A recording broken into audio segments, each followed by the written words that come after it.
یہ کیا چکر چلا رہے ہو تم؟ ریسیور رکھتے ہی میرے کانوں میں روڈنی کی تحیر آمیز آواز آئی، اور یہ تم ڈان فرنینڈو کب سے ہو گئے؟ ایشلی نے بھی مجھے مہلت دیے بغیر سوال جڑ دیا۔ شاہدہ سے میرے پرانے مراسم تھے اور وہ مجھے ڈان فرنینڈو کے نام سے پہچانتی ہے۔ میں نے ٹرے سے وائن کا گلاس اٹھاتے ہوئے کہا، تو اب ڈان بروک کیوں ہو گئے؟ میرا اصل نام یہی ہے۔ شاہدہ مجھ سے شادی کرنا چاہتی تھی مگر میں اسے پیچھے چھڑانے میں کامیاب ہو گیا۔ اس وقت میں نے براہ راست ڈائلنگ کی سہولت سے ناجائز فائدہ اٹھایا، ورنہ اسے پتہ چل جاتا کہ میں برسلز میں ہوں تو وہ میری تلاش میں شہر کا کونا کونا چھان مارتی۔ کہ تو تمہاری پیرس میں موجودگی کا جواز ہو گیا، مگر تم خالد سے اس بارے میں کیا بات کرو گے؟ دیکھتے جاؤ، اسی کی باتوں سے کوئی موقع نکلے گا۔ شاہدہ کب سے مادام باوری کے لیے کام کر رہی ہے؟ میں یہ سب نہیں جانتا، نہ مجھے یہ معلوم تھا کہ ہوٹل موریس مادام باوری کے آدمیوں کا گڑھ ہے۔ میں تو سمجھتا تھا کہ شاہدہ اس ہوٹل میں ملازمت کرتی ہوگی۔ کمال ہے، اتنی دوستی کے باوجود تم نے ادھر کا رخ نہیں کیا، ورنہ تمہیں معلوم ہو جاتا کہ وہ سرے سے ہوٹل ہے ہی نہیں۔ جب روز وہ خود ہی چلی آتی تھی تو میرے وہاں جانے کی کیا ضرورت تھی؟ اور پھر اس نے کبھی مجھے ساتھ چلنے کی دعوت دی، نہ ہی میں نے اصرار کیا۔ کیا وہ یقین کر لے گی کہ تم پیرس سے ہی بول رہے ہو؟ براہ راست ڈائلنگ کے ہوتے ہوئے یقین نہ کرنے کی وجہ ہی نہیں ہے، اور پھر اس سے میری پہلی ملاقات پیرس میں ہوئی تھی۔ آخری احتیاط کے طور پر میں نے ماؤتھ پیس کو منہ سے کافی دور رکھا ہوا تھا۔ 10 منٹ بعد میں نے دوبارہ ہوٹل موریس کا نمبر ملایا تو دونوں انتہائی اشتیاق کے عالم میں میرے قریب بیٹھے ہوئے تھے۔ سلسلہ ملنے پر جو ہی میں نے شاہدہ کا نام لیا، ریسیور پر مجھے اس کی رسیلی آواز سنائی دی۔ میں بول رہی ہوں، کیا جتانے کے لیے فون کیا ہے مجھے؟ وہ اردو میں بول رہی تھی۔ میں تم سے شرمندہ ہوں۔ میں نے بھی اردو میں ہی کہا۔ ایشلی اور روڈنی ناقابل فہم زبان میں گفتگو شروع ہو جانے پر احمقوں کی طرح منہ پھاڑ کر رہ گئے۔ تم نے مجھے پیرس میں اپنی موجودگی کی خبر دے کر حماقت کی ہے۔ میرے آدمی نے تمہاری تلاش شروع کر دی ہے، ورنہ ابھی تک برسلز میں سر کھپا رہی تھی۔ کہ تم بیلجیم سے کیسے نکلے؟ ایک کارگو کنٹینر میں گھس کر سرحد پار نکلا تھا۔ میں نے جاتے ہوئے تمہارے ساتھ جو سلوک کیا اس پر میں معذرت خواہ ہوں۔ تم نے میرے اعتماد کا خون کیا ہے، اب اس کمرے سے کوئی اس طرح مجھے چوٹ دے کر نہیں نکل سکے گا۔ مجھے خوشی ہے کہ تم کسی اور کے بارے میں سوچنے لگی ہو، میں نے صرف تمہارے بارے میں سوچا تھا، اور تم یقین کرو کہ تمہارے بارے میں میرا عزم اب بھی تازہ ہے۔ ایک معمولی سے آدمی کے لیے اس طرح جذباتی انداز میں سوچ کر تم اپنی صلاحیتیں برباد کر لو گی۔ معمولی آدمی مجھے یوں زخم پہنچانے کی ہمت بھی نہیں کر سکتا تھا۔ میرا تو خیال تھا کہ پہلی بار میں اپنے معیار کے ایک مرد سے ملی ہوں۔ تمہاری جرأت اور بے خوفی کو میں کبھی نہیں بھلا سکوں گی۔ وقت سب کچھ بھلا دیتا ہے۔ قدرت نے اگر انسان کو بھول کے عطیے سے نہ نوازا ہوتا تو آج شاید دنیا اتنی وسیع نہ ہوتی۔ ہر روز ہی ہزاروں آدمی محض صدموں سے ہی مر جاتے۔ کہ تمہارا فلسفہ ہے، میرا نظریہ مختلف ہے، بس تم میرے الفاظ یاد رکھنا۔ کون سے الفاظ؟ تمہیں اپناؤں گی، اور اگر اپنا نہ سکی تو کسی اور کا بھی ہونے نہیں دوں گی۔ میں کوشش کروں گا کہ میری اور تمہاری راہیں ہمیشہ جدا رہیں، اگر میں تمہارا پیچھا کروں گی۔ اب یہ بتاؤ کہ تم نے کال کیوں کی ہے؟ بس معذرت کے لیے، اور یوں بھی کہ میرے دل میں تمہارے لیے عزت موجود ہے۔ تم نے پیرس میں اپنی موجودگی کی خبر دے کر بہت سے لوگوں کو مشکلات سے بچا لیا ہے۔ کیا واقعی؟ برسلز میں ہر اس شخص کی شامت آئی ہوئی ہے جس سے تمہارے بارے میں کوئی بھی اطلاع مل سکتی ہے۔ خالد کو تو پھر تم نے گولی ہی مار دی ہوگی۔ میں نے لاپرواہ لہجے میں کہا۔ اگر اسے میرے لہجے پر ذرا بھی شبہ ہو جاتا تو میرا بنا بنایا کھیل بگڑ جاتا۔ اس کی تلاش ضرور تھی، مگر وہ میرے آدمیوں کے ہتھے نہیں لگ سکے۔ سنا ہے کل رات اسے اسرائیلیوں نے پکڑ لیا ہے۔ تم چاہو تو اس کے لیے کچھ کر سکتے ہو۔ پیرس میں رہ کر میں کیا کر سکوں گا؟ برسلز آ جاؤ، میں تمہاری مدد کروں گی۔ تم سے سامنا کرنے کی اخلاقی جرأت نہیں ہے۔ ویسے خالد کہاں قید ہے؟ کرنل ڈیوڈ کی قیامگاہ پر وہ بدترین عذاب جھیل رہا ہوگا، تو تمہیں اسے رہا کرا دو۔ تمہاری تو ویسے بھی اسرائیلیوں سے چلی ہوئی ہے، میرا احسان مانو گے؟ میں تمہارا احسان مند تو اسی وقت سے ہوں جب تم نے کرنل ڈیوڈ کی ہر پیشکش کو ٹھکرا کر اسے اپنے کاٹیج سے بے نیل و مرام واپس لوٹا دیا تھا۔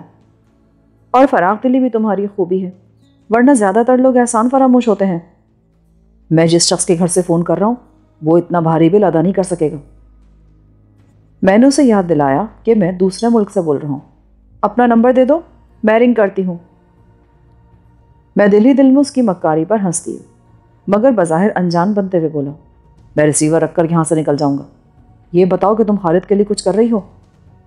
وہ زندہ ہوا تو آدھے گھنٹے میں رہا کر دیا جائے گا، اور کچھ نہ صحیح تو تم پر احسانات کا بوجھ ہی بڑھتا رہے گا۔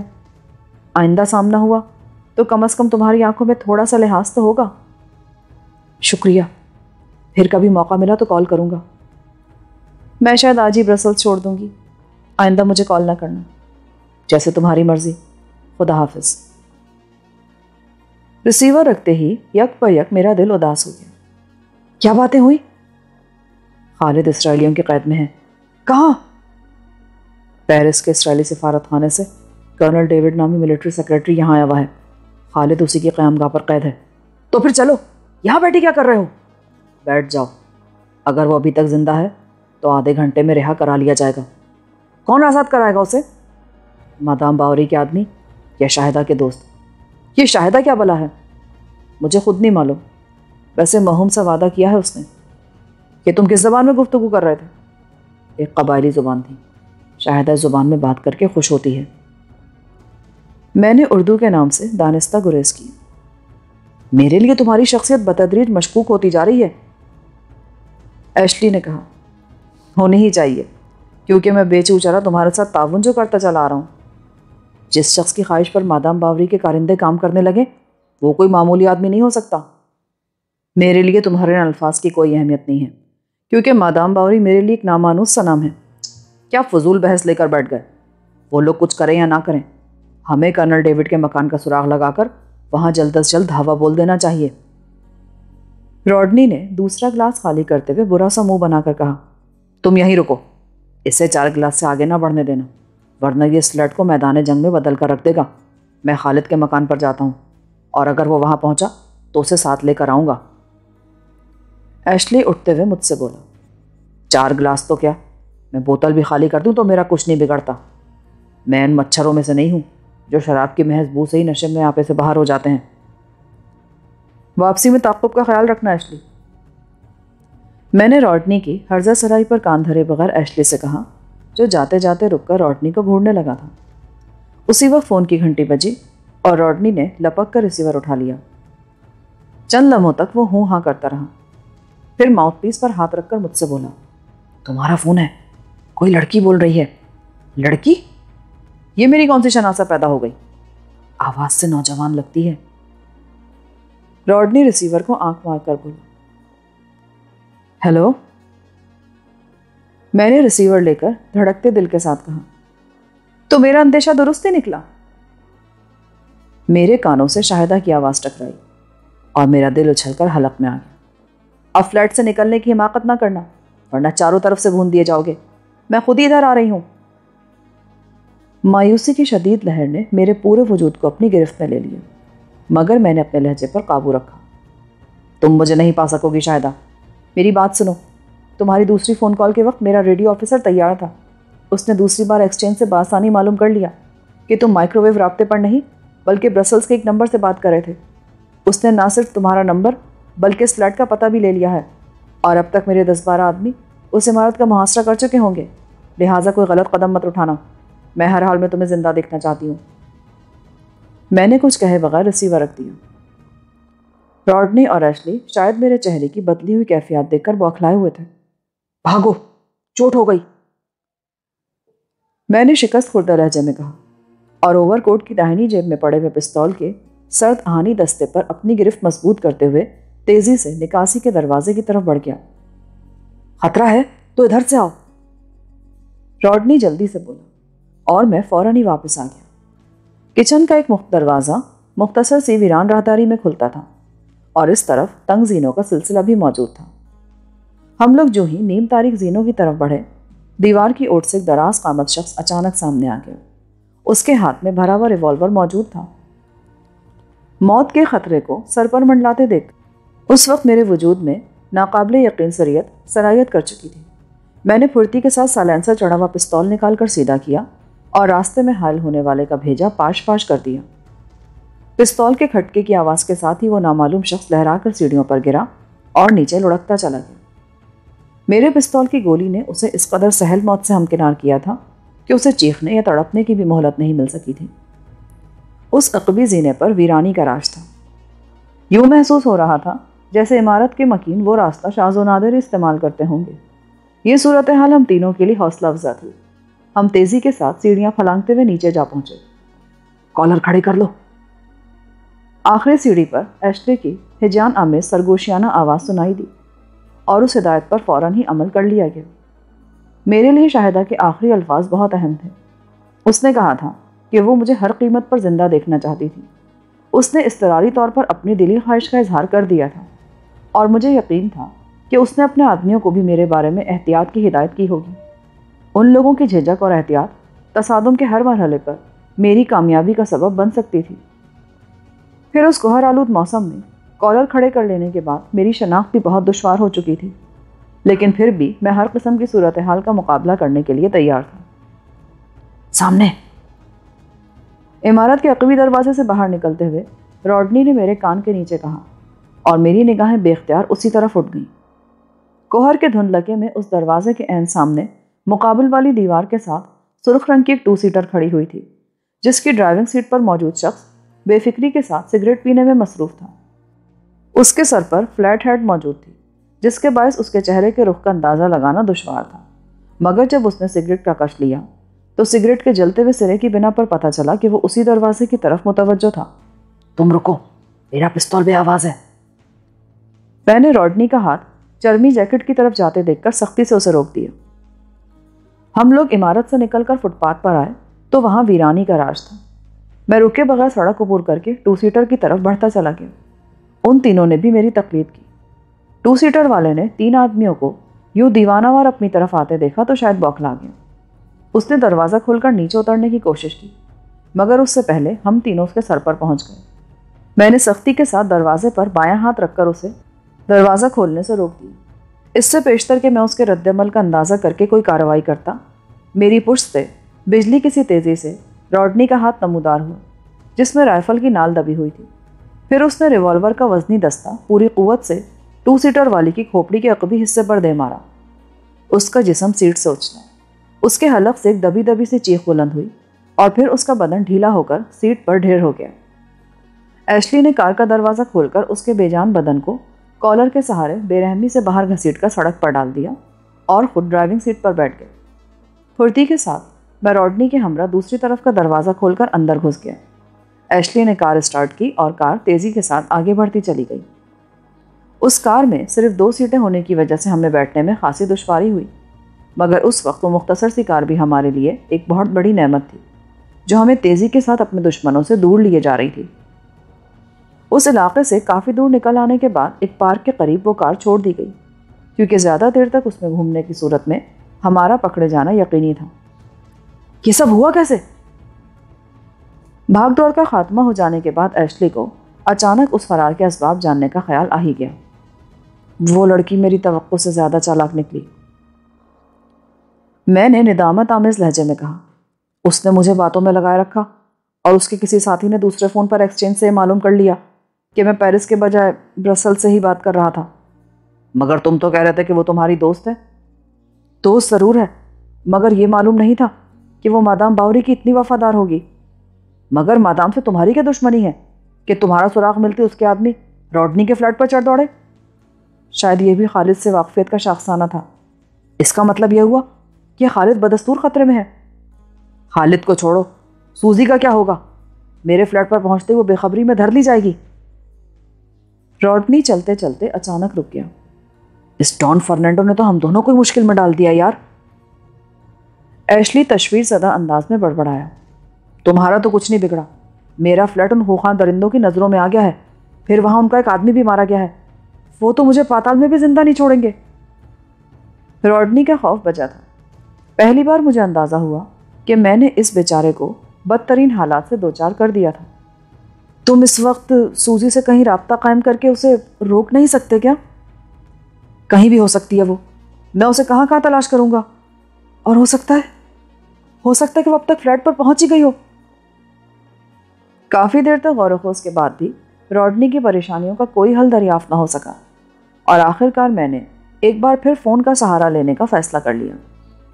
روڈنی تو اس وقت ذہنی طور پر قطعی ناکارہ ہو کر رہ گیا تھا، مادام باوری سے دشمنی کی دہشت نے اس کی ساری توانائیاں نچوڑ لی تھیں۔ ایشلی نے ابتدا میں میری تجویز سے اتفاق نہیں کیا، مگر متبادل راستہ سامنے نہ ہونے کے باعث اسے میرا ساتھ دینا ہی پڑا۔ میں نے ایک قریبی پبلک بوتھ سے روڈنی کے فلیٹ کا نمبر ڈائل کیا اور کافی دیر کے بعد میں جواب پانے میں کامیاب ہو سکا۔ ایشلی باہر کھڑا قرب و جوار کی نگرانی کر رہا تھا اور روڈنی کسی دوسرے بوتھ سے سوزی کا سراغ لگانے کی کوشش کر رہا تھا۔ تم کون ہو؟ میں صرف انگریزی سمجھ سکتا ہوں، میں نے فون پر سہمی ہوئی نسوانی آواز سننے کے بعد کہا۔ وہ شاید انگریزی سے بالکل ہی نابلد تھی۔ میں اپنی کہتا رہا اور وہ رک رک کر اپنی کہتی رہی۔ اس کے انداز سے معلوم ہو رہا تھا کہ وہ کسی کے مشورے پر جوابات دینے کی کوشش کر رہی تھی۔ چند فقروں کے بے معنی تبادلے کے بعد دوسری طرف سے ریسیور کسی اور نے لے لیا۔ اس بار ایک کرخت مردانہ آواز سنائی دی۔ تم کون ہو؟ میں شاہدہ سے بات کرنی چاہتا ہوں۔ شاہدہ؟ تم نے کہاں سے فون کیا؟ اگر تم اس کے آدمی ہو تو مجھے پہچان سکتے ہو۔ اس وقت تم لوگ میری ہی تلاش میں سرگردہ ہو۔ ہولڈ کرو، میں بلاتا ہوں اسے۔ ہیلو، اب تم شاید لندن سے بول رہے ہو۔ تھوڑی دیر بعد مجھے شاہدہ کی زہر میں ڈوبی آواز سنائی دی۔ پہلے کس لڑکی نے فون ریسیو کیا تھا؟ دہشت سے اس بیچاری کی آدھی جان نکلی ہوئی ہے۔ شاید اس کا دوست تمہارے ساتھیوں میں سے ہے۔ کس دوست کی بات کری ہو؟ لڑکی نے اس کا نام روڈنی بتایا ہے۔ مجھے ایک محفوظ ٹھکانے کی تلاش تھی۔ میں نے نقب زنی کے لیے چند گھنٹے پیشتر اس فلیٹ کا انتخاب کیا تھا۔ میں کسی روڈنی کو نہیں جانتا۔ یہ تو میں روڈنی سے ہی پوچھوں گی، کیوں بلا وجہ بے گناہوں کو روندنے پر تلی ہوئی ہو؟ سوزی بے گناہ ہے اور محفوظ ہے۔ اگر روڈنی کے بارے میں مجھے اطمینان ہو گیا تو میں اسے بھی بھول جاؤں گی۔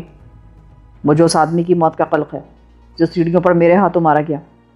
بڑی چال چلی جاتی ہے تو پیدل تو پٹتے ہی ہیں۔ مجھے اس بات کی خوشی ہے کہ وہ حق نمک ادا کرتے ہوئے مارا گیا۔ میں خالد سے بات کرنا چاہتا ہوں۔ وہ تو اب تک اپنے گھر پہنچ چکا ہوگا، جا کر مل لو اس سے۔ تو تم نے اسے واقعی رہا کرا دیا؟ میرے الفاظ اٹل ہوتے ہیں ڈارلنگ۔ تم پر احسان کرنے کے ساتھ ہی میں نے کرنل ڈیوڈ کو بھی زخم پہنچائی ہے۔ گمشدہ اسرائیلی سیاحوں کی ٹولی اسی کے گھر مقیم تھی، ان میں سے 3 کم کر دیے ہیں۔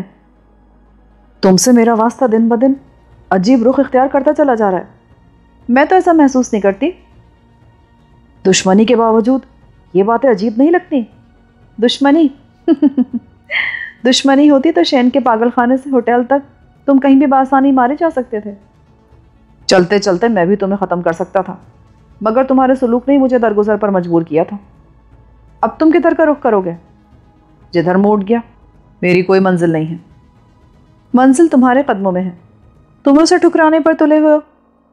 اس بار مجھے باتوں میں لگا کر تم میرا سراغ نہیں لگا سکو گی۔ میں صرف یہ معلوم کرنا چاہتا تھا کہ خالد تمہاری قید میں تو نہیں ہے، کیونکہ مجھے اس تک ایک اہم بات پہنچانی تھی۔ وہ تمہیں اپنے ٹھکانے پر ملے گا اور وہاں میرے لیے تمہارا جال تیار ہوگا۔ اتنا گھبراتے ہو تو وہ پیغام مجھے بتا دو، تمہاری خاطر نامہ بری بھی منظور ہے۔ اس طرح تو شاید تم مجھے واقعی اسیر کر لو گی۔ ہو سکے تو اسے یہ کہلوا دینا کہ وہ اسرائیلیوں سے دور ہی رہے۔ عجیب سی بات کہہ رہے ہو۔ زخم خوردہ اسرائیلی اس وقت بہت خوخار ہو چکے ہیں۔ خالد دلیر مگر سادہ لو ہے، اب ان کے شکنجے میں آ گیا تو بچ نہیں سکے گا۔ تو آخر تم نے تسلیم کر ہی لیا کہ تمہاری ہمدردیاں فلسطینیوں کے ساتھ ہیں۔ تم غلط سمجھ رہی ہو، خالد میرا گہرا دوست ہے۔ یہ اسے بتانا جس نے کرنل ڈیوڈ سے تمہاری اصلیت نہ سنی ہو۔ تھوڑی سی گفتگو کے بعد میں نے خوشگوار انداز میں فون کا سلسلہ منقطع کر دیا۔ باہر آ کر جب میں نے ایشلی کو بتایا کہ سوزی فلیٹ پر ان لوگوں کے قبضے میں تھی تو وہ پریشان ہو گیا، مگر جب میں نے اسے بتایا کہ نہ صرف سوزی محفوظ تھی بلکہ روڈنی نے بھی باس پرس کے جواب میں اعتماد سے کام لیا تو اس پر بھی کوئی آنچ نہ آئے۔ ہم دونوں وہاں کھڑے سگریٹ پھونکتے رہے۔ ایشلی کو میرے اس بیان پر یقین نہیں آ سکا کہ شاہدہ نے خالد کو رہا کرا دیا تھا۔ خود مجھے بھی یہ بات عجیب سی محسوس ہو رہی تھی کہ جس فریق کے آدمی میری گولیوں کا نشانہ بنے ہوں وہ میرے ایک دوست کو غیر معمولی امداد بہم پہنچا رہا تھا، مگر حقائق اپنی جگہ برقرار تھے۔ یہ بات ضرور تھی کہ خالد کی آزادی کی تصدیق تک میں شاہدہ کے بیان پر پوری طرح یقین کر لینے کے لیے تیار نہیں تھا۔ چند منٹ بعد بتوحش اور پریشان حال روڈنی بیان پہنچا۔ اس کے ڈھلکے ہوئے شانوں سے پتہ چل رہا تھا کہ وہ حالات سے سخت مایوس تھا۔ کہیں نہیں ملی۔ رونے کی ضرورت نہیں ہے، وہ خیریت سے ہے۔ ایشلی نے میدان صاف پا کر خوش دلی کے ساتھ تبصرہ کیا۔ کہاں ہے وہ؟ اپنے فلیٹ میں تمہاری منتظر ہے، میری اس سے بات ہوئی ہے۔ میں نے اس کی بات کا جواب دیا۔ تم جھوٹ بول رہے ہو، ڈان کو جھوٹ بولنے کی کیا ضرورت ہے؟ وہ انگریزی سے نابلد ہے اور ڈان ڈچ یا فرینچ نہیں جانتا، تو پھر ان دونوں کی بات کیسے ہو گئی؟ ہم دونوں ایک دوسرے کی بات نہیں سمجھ سکے، ورنہ فون اسی نے اٹھایا تھا۔ یہ کہہ کر میں نے اسے سوزی کی خیریت سے آگاہ کیا اور یہ بھی سمجھا دیا کہ اسے شاہدہ کے آدمیوں کے نرخے میں پہنچ کر کیا رویہ اختیار کرنا ہوگا۔ ان بھیڑیوں کا سامنا میرے بس سے تو باہر ہے۔ مجھے یقین ہے کہ وہ تم سے شرافت سے پیش آئیں گے۔ شرافت؟ وہ تمہارے پیچھے ہتھیار لیے گھوم رہے ہیں، تم ان کا ایک آدمی میرے سامنے مار چکے ہو اور پھر بھی ان سے شرافت کی توقع رکھتے ہو؟ تو تم سارے معاملے سے لاتعلقی کا اظہار کرو گے نا؟ ان باتوں سے تمہیں کیا لینا دینا؟ تم میری جگہ ہوتے تو پھر تم سے پوچھتا ایشلی۔ لاتعلقی کا اظہار اتنا آسان نہیں ہے، اور اگر سوزی کا قصہ ناٹکا ہوتا تو میں فلیٹ کو لات مار دیتا۔ خالد سے تمہیں اتنا معاوضہ تو مل نہیں سکے گا، زندہ رہا تو 10 گنا کما لوں گا۔ روڈنی کسی طرح ماننے پر آمادہ نہیں تھا۔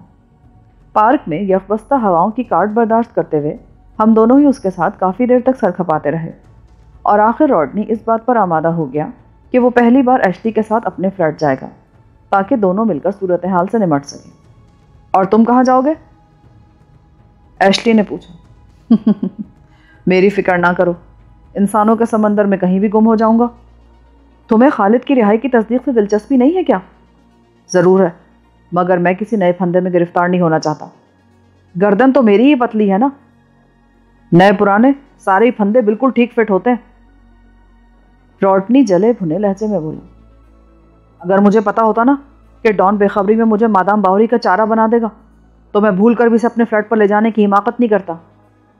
حماقت تو ہو ہی گئی ہے، تو مردانگی کے ساتھ اس کے نتائج بھی بھگتو۔ مردانگی کا نام بھی نہ لینا، انفرادی مقابلہ ہو تو میں بڑے بڑوں کے چھکے چھوڑا سکتا ہوں۔ جب ساری بات طے ہو گئی ہے تو بحث کیوں کر رہے ہو؟ ایشلی نے منہ بنا کر کہا۔ ان دونوں سے نہایت خطرناک انداز میں میری ملاقات ہوئی تھی، مگر جلدی ان سے بے تکلفی بھی ہو گئی تھی۔ ان کے مزاج بالکل مختلف تھے۔ ایشلی ٹھنڈے دل و دماغ کا مالک تھا، جبکہ روڈنی کی کھوپڑی میں بارود بھرا ہوا تھا، مگر ان کا خلوص قابل داد تھا۔ رخصت ہوتے ہوئے ایشلی نے تو پرتپاک مسافے پر ہی اکتفا کیا، مگر تلخ کو روڈنی بغلگیر ہوئے بغیر نہ ٹل سکا۔